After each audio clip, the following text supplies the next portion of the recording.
السلام علیکم ورحمۃ اللہ وبرکاتہ۔ امید کرتا ہوں کہ آپ سب خیریت سے ہوں گے اور دعا بھی کرتا ہوں کہ اللہ پاک آپ کو سلامت رکھے۔ آج اس ویڈیو کے ذریعے سے میں آپ کو کچھ خاص اہم باتیں بتانے جا رہا ہوں، جس سے آپ کو پتہ چل جائے گا کہ فلسطین کی سر زمین ہمارے لیے کتنی وہ اہمیت رکھتی ہے، اور مسجد اقصیٰ سے ہمارا کیا تعلق ہے، اور مسجد اقصیٰ ہمارے لیے کتنی اہمیت رکھتی ہے۔ تو دیکھیں، سب سے پہلی بات کہ حضرت ابراہیم علیہ السلام کی جائے ہجرت بھی وہیں پر ہے۔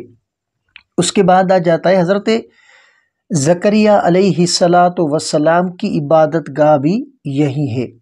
اس کے بعد حضرت عیسیٰ علیہ السلام کی پیدائش کے موقع پر حضرت مریم علیہ السلام نے جس کھجور کے وہ درخت کے ایک وہ ٹہنی کو ہلایا تھا، وہ بھی اسی جگہ پر ہے، سر زمین فلسطین۔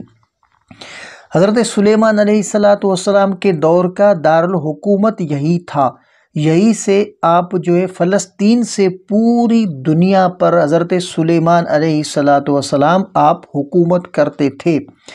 اور حضرت سلیمان علیہ السلام کا چیونٹیوں سے گفتگو کا قصہ فلسطین میں واقع وادی نمل میں پیش آیا، جو اسقلان کے قریب واقع ہے۔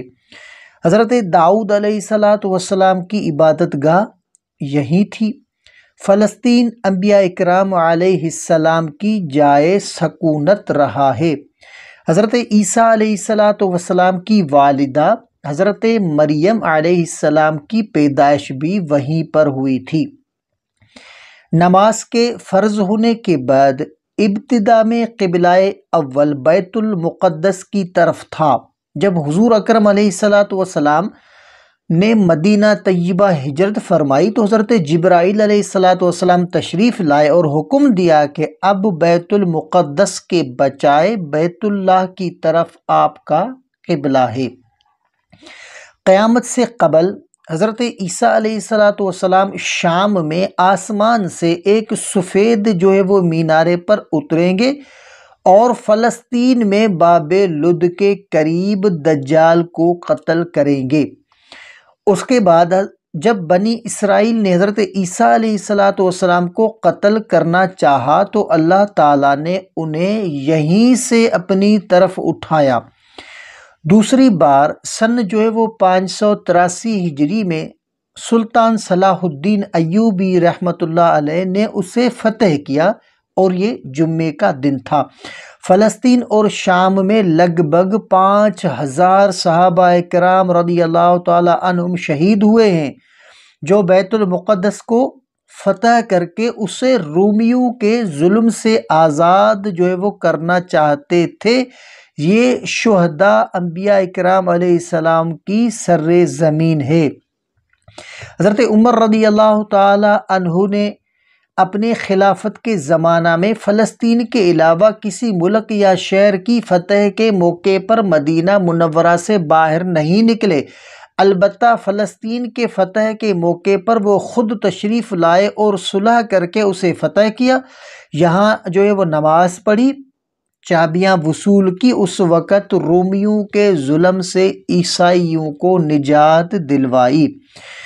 قرآن کریم میں طالوت اور جالوت کا واقعہ مذکور ہے، جو کہ فلسطین میں پیش آیا۔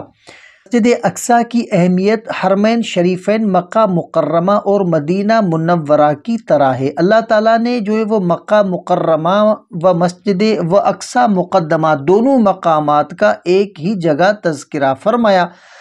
اللہ تعالیٰ فرماتا ہے وَتِینِ وَزَیتُونِ وَطُورِ سِینِینَ وَہَٰذَا الْبَلَدِ الْأَمِینِ، قسم انجیر اور زیتون کی اور صحرائے وہ سینا کے پہاڑ طور کی اور امان والے شہر کی۔ حضرت عبداللہ بن عباس رضی اللہ تعالیٰ عنہ فرماتے ہیں کہ تین سے مراد شام کی سرزمین ہے، زیتون سے مراد فلسطین کا علاقہ ہے، اور طور سینا مصر کا وہ پہاڑ جس پر اللہ تعالیٰ نے حضرت موسیٰ علیہ السلام سے گفتگو فرمائی تھی، اور بلد الامین سے مراد وہ مکہ مکرمہ ہے۔ حضور اکرم صلی اللہ علیہ وآلہ وسلم کو معراج کی رات میں آسمانوں سے پہلے بیت المقدس لے جایا گیا اور بیت المقدس آپ کی پہلی منزل بنا۔ مکہ مکرمہ سے روانہ ہونے کے بعد آپ یہاں ٹھہرے۔ حضرت موسیٰ علیہ السلام نے اسی جگہ کو مقدس سرزمین کہا تھا اور اپنی قوم سے مطالبہ کیا تھا کہ وہ اس مقدس سرزمین میں داخل ہو جائے، اور اسے مقدس اس لیے کہا تھا کہ وہ شرک سے پاک تھی۔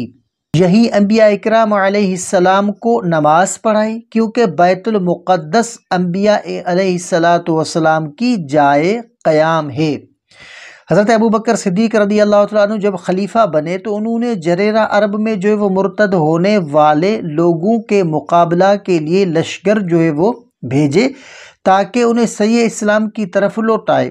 اس واقعہ پر جو ہے وہ جزیرہ عرب میں امن و اقرار لانے کے لیے انہیں ہر انسانی طاقت کی ضرورت تھی، لیکن ان مشکل حالات میں بھی حضرت ابوبکر صدیق رضی اللہ تعالیٰ عنہ نے اس لشکر کو نہیں روکا جس کو حضور اکرم علیہ السلام نے شام جانے کا حکم دیا تھا۔ بیت المقدس کا یہ نام قرآن کریم کے نازل ہونے سے پہلے کا ہے۔ جب قرآن نازل ہوا تو اسے مسجد اقصیٰ کا نام دیا، اور جو ہے وہ اس کی امتیازگی پاکیزگی کی وجہ سے اسے مقدس کہا جاتا ہے۔ حضرت ابو ذر رضی اللہ تعالی عنہ نے رسول اللہ صلی اللہ علیہ وآلہ وسلم سے پوچھا کہ سب سے پہلے کس مسجد کی بنیاد رکھی تھی؟ آپ صلی اللہ علیہ وآلہ وسلم نے فرمایا کہ مسجد حرام مکہ مکرمہ۔ پھر پوچھا اس کے بعد کون سی مسجد بنی؟ آپ نے فرمایا اقصیٰ۔ پوچھا دونوں کی تعمیر کے درمیان کتنا جو ہے وہ عرصہ گزرا؟ آپ نے فرمایا 40 سال۔ مسجد اقصیٰ کی کتنی اہمیت ہے آپ اس بات سے اندازہ لگا سکتے ہیں کہ مسجد اقصیٰ میں ایک نماز کا ثواب جو ہے وہ 500 گنا بڑھا دیا جاتا ہے۔ یعنی کسی اور جگہ پر، کسی اور جو ہے وہ مسجد میں آپ نے ایک نماز پڑھی اور وہی نماز آپ نے مسجد اقصیٰ میں پڑھی تو اس ایک نماز کے بدلے میں آپ کو 500 نماز سے بھی زیادہ کا ثواب دیا جاتا ہے۔ تو یہ اہمیت رکھتا ہے مسلمانوں کے لیے مسجد اقصیٰ اور فلسطین کی سرزمین۔ تو امید کرتا ہوں کہ اس ویڈیو سے آپ کو بہت کچھ نالج ملی ہوگی کہ مسجد اقصیٰ اور فلسطین ہم مسلمانوں کے لیے کتنی اہمیت رکھتے ہیں۔ اللہ پاک ہمیں مسجد اقصیٰ سے سچی محبت کرنے کی توفیق عطا۔ زندگی رہی تو ملتے ہیں نیکسٹ ویڈیو میں، تب تک اپنا خیال رکھیے گا، مجھے بھی دعا میں یاد رکھیے گا۔ السلام علیکم ورحمۃ اللہ وبرکاتہ۔